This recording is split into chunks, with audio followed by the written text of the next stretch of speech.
want to focus on the Small Business Administration. We want to focus on the Department of Commerce and the Department of Labor. I'm Rita Lewis. I'm the Director of Business Outreach in the Office of Public Liaison. The work that I'm doing is really about reaching out to the numerous stakeholders around the country who want to have a seat at the table. Women's business organizations and women executives and women leaders in their own companies wanted to come in and have an opportunity to speak to our agency review team and our policy teams about the work that they have been doing and how they would like to see this next administration move as it relates specifically to small business. We had organizations like Women Presidents Organizations. These are women who have revenues of more than $1 million. We had organizations like Count Me In out of New York who really are about helping women who start and grow their companies and now doing additional efforts about moving businesses to the $1 million level. We had organizations like National Council of Negro Women who has an economic program where they're talking about how women, minority women grow their program. Hispanic Chamber of Commerce, the Pan-Asian Chamber of Commerce. When you're talking about people putting people back to work, that's small business. When you're talking about where are the creative and innovative ideas are coming from, they come a lot of times from small business. When you talk about who is growing and opening up their businesses and businesses that are growing 2 and 4 times faster than the national average, that's women and minority-owned businesses. This is the link that must happen.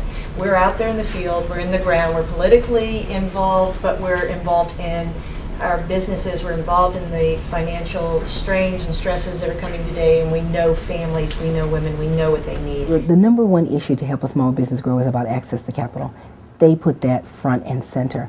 There are 250,000 women at $1 million in revenue. There are almost 1 million men at $1 million in revenue. What if we were to focus our energy on 750,000 women who are poised for growth, even in this climate, poised for growth, who need a little help? I would say between $1,000 and $3,000 worth of help. That is all they need. We should consider creating a special program for allowing the SBA to issue loans to small businesses as an emergency situation. You mean directly? Directly, Yes. I'm suggesting that due to the current economic crisis and the lack of loans available for small businesses, that there be an emergency situation type of loan program due to the credit crisis.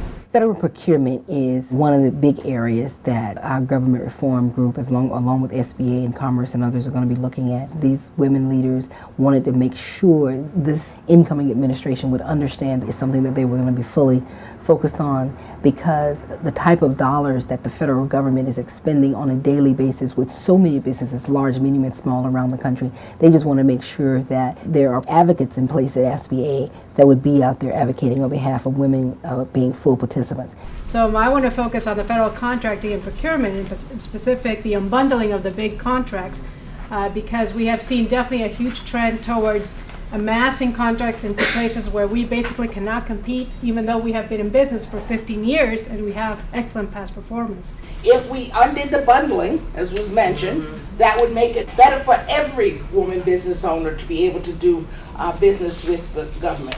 They want to see a small business administration be fully funded. We've been in existence for 20 years. Last year there was an appropriation through the SBA of $13.1 million. Unfortunately, that does not keep pace with the need for technical assistance for women-owned businesses in our country. In the last 8 years, SBA has lost, I think, over 27% of their funding. It is a small agency, but it is one of the most important agencies in this administration. Another one of the most important issues for a person growing and starting a business and expanding their business is their ability to have health care for themselves, but more importantly, to have health care for their employees. When we asked them what the most important business issues were to them, the top 5 were: number 1, affordable health care coverage. That is one of the most expensive line items in anyone's budget as you are a business owner.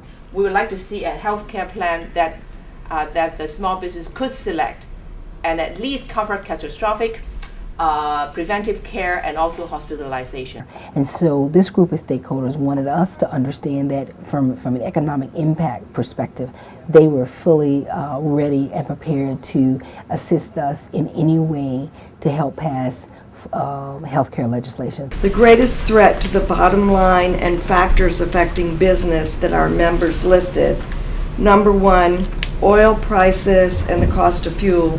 In terms of telecommunication, we talk about the full deployment of broadband. This is so critical to our growth and to our ability to be and remain competitive. In this next administration, it really is a twofold purpose. It really is about Wall Street and Main Street, and it's also, thirdly, about America's competitiveness around the world. And when you do that, one of the things you're going to have to really talk about is how do you make sure that women are also included at this table, especially in the business table.